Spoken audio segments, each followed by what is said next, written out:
आप प्रूफ करना है आपने कि delta T F freezing point का जो चेंज है वो मोलैलिटी पे डिपेंड करता है। तो सेम चीज़ें हमने वही यूज़ करनी है जो कल हमने लेक्चर में की थी प्रीवियस टॉपिक में एलिवेशन वाले में। आप उसमें देखेंगे कि आपने इक्वेशन यूज़ की थी, एक क्लेपियन इक्वेशन नाम आपका था। क्लेपियन इक्वेशन क्या थी? इट्स थर्मोडायनेमिक इक्वेशन बिकॉज हम टेम्परेचर को डील कर रहे हैं कि टेम्परेचर को बढ़ाना है या कम करना है। कल के केस में हमने टेम्परेचर को इंक्रीज किया था, आज के केस में हम अपने टेम्परेचर को डिक्रीज करते हैं। वी आर डिक्रीजिंग या डिप्रेसिंग या आप पे कम कर रहे हो, लेस कर रहे हो अपने फ्रीजिंग पॉइंट के टेम्परेचर को। फ्रीजिंग पॉइंट पहले चाहे 0 पे आता था, अब वो -1 या -2 या सो ऑन, आप इससे भी नीचे भी ये जा सकते हैं। तो अब आप देखो आपके पास इक्वेशन दी गई है, दिस इज अ क्लेपियन इक्वेशन, उसमें उसने वैल्यूज पहले से पुट कर दी है, ठीक है। कल जब हमने इक्वेशन देखी थी तो आपके पास उसमें कल भी यही इक्वेशन थी, सिर्फ वर्ड्स चेंज हो गए हैं। यहाँ पीएस का वर्ड यूज किया गया, vapour pressure of the pure liquid and the solid solvent at the freezing point of pure. ये पीएस की वैल्यू वो आपके पास आई है जो आपने कट करके निकाली थी, जो आपने ग्राफ जब प्लॉट किए थे उसमें वैल्यूज को एक्स्ट्रा प्लॉट करके जो वैल्यू आई थी आपके पास, वो आपके पास थी जो कट करके वैल्यू जो प्रेशर के एक्सिस पे आई थी उसको पी कहा गया था यहाँ पे, पी एस, ठीक है। जिस सोल्यूशन की थी, जो आपके पास जब बड़ा सोल्यूशन बनेगा तो इसको भी हम एक्स्ट्रा प्लॉट करते हैं, तो यहाँ पे ये ग्राफ पे वैल्यू आई थी आपके पास। उसके बाद उसने कह दिया कि आपके पास जो पी नोड है, पी वैल्यू है, it is the solid pressure, यानी कि जो पूरा का पूरा सॉलिड बन जाएगा उस टेम्परेचर को उसने टी एफ सॉलिड का नाम दिया है, टी एफ सोल्यूशन या सॉलिड। उसके बाद पी नोड है, ये वेपर प्रेशर है प्योर सुपरकूल्ड लिक्विड का। यानी आप ये कह सकते हो कि आपके पास ये जो टेम्परेचर आपके पास आ रहा है, ये आपके पास वो टेम्परेचर है जो आपके पास सॉलिड हो गई है चीज, ये उसमें है, ठीक है। ये टेम्परेचर आपके पास पूरा का पूरा सॉलिड फॉर्म में आ चुका है। अब आप ये देखो यहाँ पे आपके पास ये सारे पैरामीटर्स वही हैं जो हमने डिस्कस अभी प्रीवियस लेक्चर में किए हैं। अब सिर्फ इसमें क्या करना है, हमने फॉर्मूले को वैसे ही रीअरेंज करना है, वैसे ही सारी चीजें यूज करनी है जैसे हमने कल की थी। अब आपके पास इक्वेशन में आपको नजर आ रहा होगा कि आपके पास ये इक्वेशन है, क्लेपियन नेचुरल लॉग पी एस, चाहे पी एस टॉप पे लिख दो या नीचे लिख दो, P not delta H P, ये आपके पास मोलर हीट ऑफ वेपोराइजेशन है। यहाँ पे वर्ड वेपोराइजेशन का ही आपके पास दिया गया है। उसके बाद आपके पास क्या है, T F not T F S, यानी टी एफ इसका प्रीवियस वाला था, और उसके बाद आपके पास टी एफ दूसरा आ गया जो आपके पास सोल्यूशन की फॉर्म में आ गया। नीचे हम दोनों टेम्परेचर को आपस में मल्टीप्लाई कर दिया गया।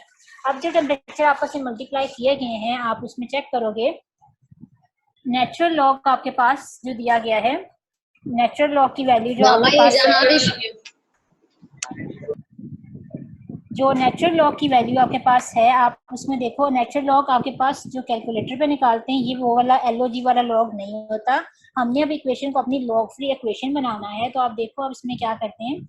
इसमें आपके पास एक चीज जो चेंज की गई है, प्रीवियस लेक्चर में नहीं थी, उसमें आपके पास एक माइनस का वर्ड आया है। अब आप देखो ये माइनस कहाँ से बीच में आ गया। हम तो हमेशा बात करते हैं टेम्परेचर की, एक तो नया टेम्परेचर बने और एक पुराना टेम्परेचर हो, ठीक है। हमने ये दो टेम्परेचर के दरमियान रिलेशन निकालना है। ये टेम्परेचर अब हमारे फॉर्मूले में लिखा हुआ, ये हमें नहीं चाहिए, हमें ये मेंशन नहीं करना। इसको मेंशन नहीं करने के लिए हम क्या करेंगे, हम कहते हैं ये हमारे पास एक फर्स्ट इक्वेशन है, ये आपके पास इक्वेशन पी एस के साथ है, और एक आपके पास सेकेंड इक्वेशन है। अब ये दो पैरामीटर्स क्यों आए, क्योंकि आपकी ग्राफ में जब वैल्यू दी गई थी, आपने ग्राफ को अगर हम देखें तो ग्राफ में जो आपके पास वैल्यू थी, आपके ग्राफ प्लॉट करते हुए दो कर्व्स आए थे।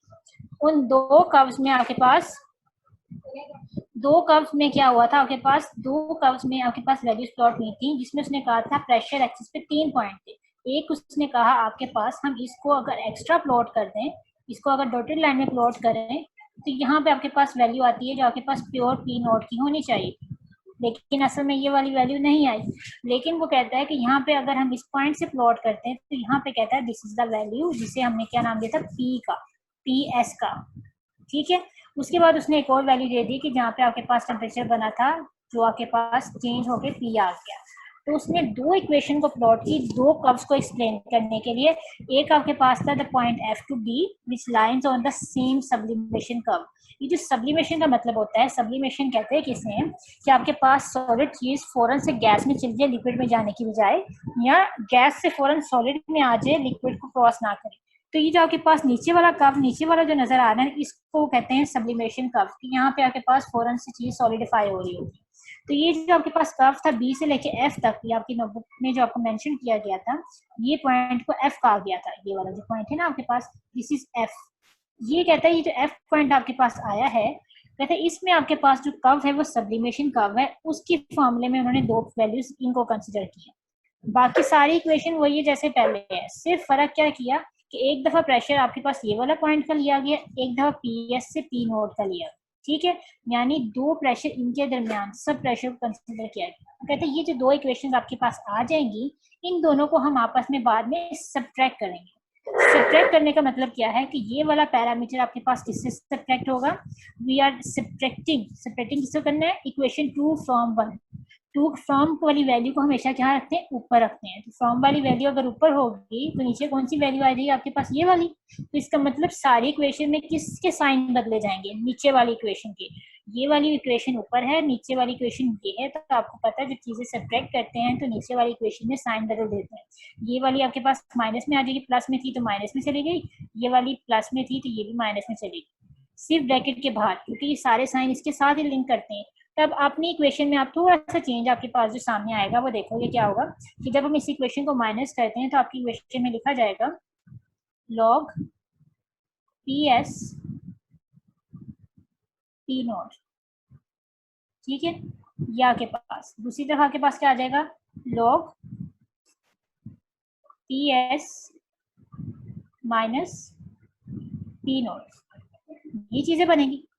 ठीक है, अभी सिर्फ मैं आपको ये वाला पोर्शन बता रही हूँ, इन दोनों को आपस में सब्ट्रैक्ट कर रहे हैं। अब ये जब दोनों इक्वेशन आप देखो, आपको ये भी पता है जब लॉग डिवीजन में होते हैं तो वो लॉग आपस में क्या हो रहे होते हैं, वो आपस में लॉग क्या हो रहे हैं, माइनस हो रहे होते हैं, पी एस। ठीक है, हमने पी एस को ओमिट करना है ना, तो हम सारे लॉग को पहले खोल लेंगे, पी नॉट। ये माइनस आपके पास फॉर्मूले का, इसको वैसे ही लिखा रहने देंगे।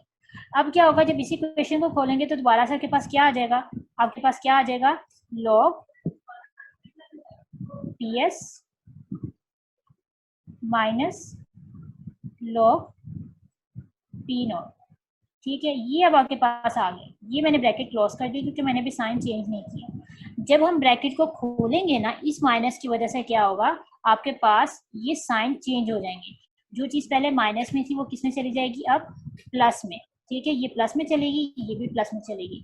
अब आप देखो आपके कोई चीज कट होती है कहीं से, कटिंग के फैक्टर में कोई आ रहा है, अगर वो कटिंग के फैक्टर में चीज जा रही है तो हम उसको कट आउट कर देंगे। अब वो कटिंग में कैसे जाती है आपके पास, ये log ऑफ पी एस आपके पास, सॉरी ये हमने इक्वेशंस को माइनस किया था, 2 को 1 से किया ना हमने, सही। तो आप ये देखो आपके पास जब इक्वेशन को कट करेंगे तो ये जो log पी एस की वैल्यूज आती हैं आपके पास, वो log पी एस जो है आपके पास क्या हो जाएंगे, वो कट जाएंगे। ठीक है, वो कैसे कटेंगे आप ये देखो, आपके पास इक्वेशन में मैंने एक मिस्टेक थोड़ी सी कर दी, ये दिस वन। ठीक है, यहाँ पे आपके पास क्या था, ये जो लॉग पहले दिया गया था, ये आपके पास साइन जो था ये आपके पास मौजूद था, this is in L N P S, ये पहले प्लस में मौजूद था। ठीक है, जब ये माइनस आएगा तो ये प्लस का साइन किस में चेंज हो जाएगा, माइनस में। तो ये देखो आपके पास क्या चीज बन गई, एक आपके पास फैक्टर आ गया ये वाला पी एस पॉजिटिव में, एक ये आ गया पी एस दिस। अब ये दोनों एक दूसरे को कट कर देंगे, इस इक्वेशन में से पी एस खत्म हो जाएगा। तो पीछे सिर्फ इक्वेशन में क्या बच जाएगा, log ऑफ पी, ठीक है, माइनस के साथ प्लस का log ऑफ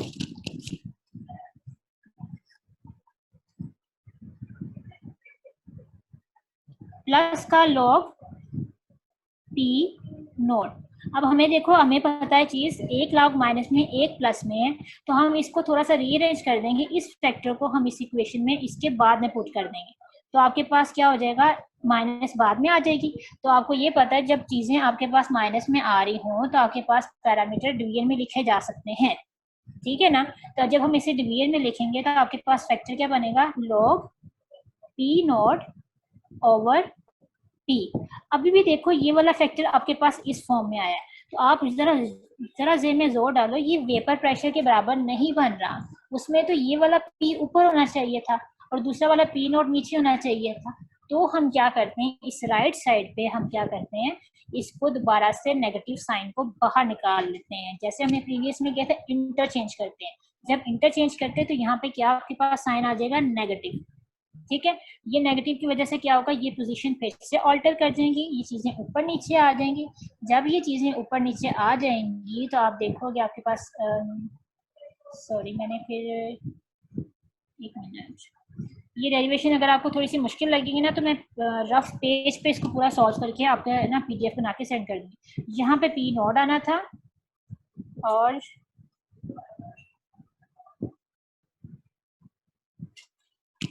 नहीं सही जा रहे हैं।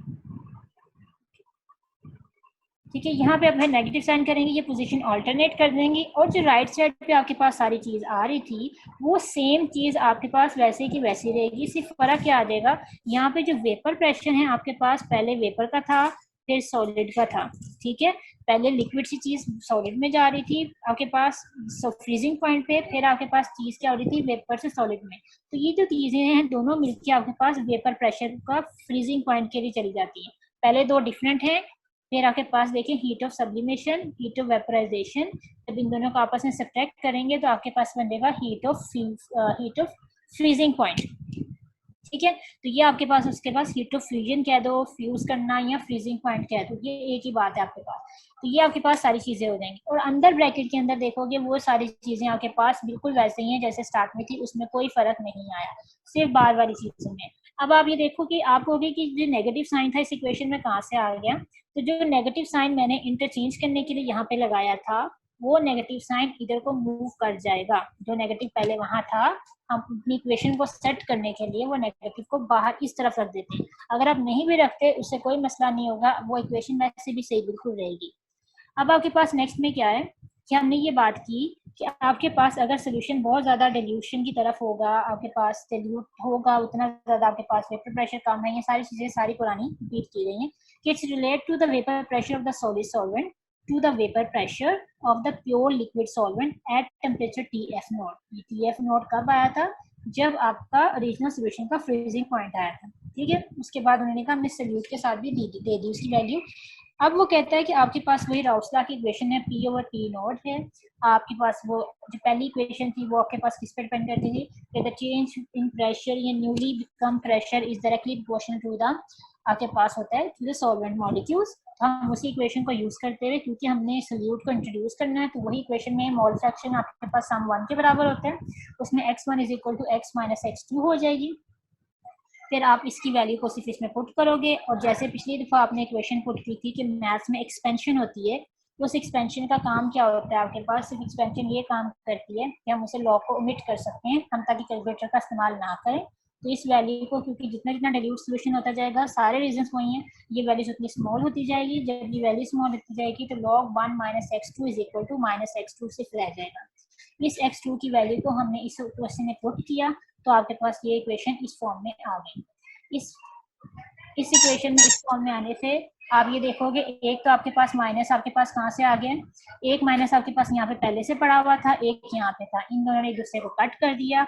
अगर आप इस तरफ नहीं भी लेके आते माइनस को, यहीं पर रहने देते हो, तो ये माइनस माइनस भी आपस में प्लस हो सकती है। तो अगर इस इक्वेशन में हमें TF को अकेला करना हो तो बाकी सारे पैरामीटर्स को इकट्ठा रोटेट करवा दो, तो आपके पास डेल्टा TF डायरेक्टली प्रोपोर्शनल हो जाएगा x2 के, यानी कि mole fraction of the solute molecules. ठीक है, अब सोल्यूट की हमने, क्योंकि हमने मोलालिटी इंट्रोड्यूस करनी है, तो हम फिर x2 को ओपन करके लिख देते हैं n2 over n1 plus n2। n2 खत्म कर देते हैं क्योंकि सोल्यूशन बहुत ज़्यादा डिल्यूट है, तो अगर बहुत ज़्यादा डिल्यूट है तो डिनोमिनेटर से n2 को ओमिट करना मुश्किल नहीं है, उसे निकाल सकते हैं। n2 ओवर n1 बन जाएगी। इस पॉइंट पे आके आपके पर वैल्यू डिपेंड करती है कि आप इसे किस सोल्यूशन में लेते हो, आप इसे सॉल्वेंट के मॉलिक्यूल्स में चेक करते हैं 1000 ग्राम में, या आप इसके 1 मोलर सोल्यूशन 1000 सेंटीमीटर क्यूब में चेक करते हो। तो अगर हम मोलारिटी में चेक करें 1000, you are taking the solution in 1000 grams, आप सॉल्वेंट ले रहे हो, तो n का फैक्टर इंट्रोड्यूस हो जाएगा। तो यहाँ से वो कहता है कि डेल्टा TF जो है आपके पास फ्रीजिंग पॉइंट भी, ये टोटली डिपेंड करता है आपके पास मोलारिटी पे, क्योंकि मोलारिटी बेसिकली क्या है कि आप इससे मोलर मास भी कैलकुलेट कर सकते हैं, आप सब कुछ निकाल सकते हैं, लेकिन बीच का जो पोर्शन है वो सारा आपके पास कांस्टेंट फैक्टर है जिसे हमने KF का नाम दिया था।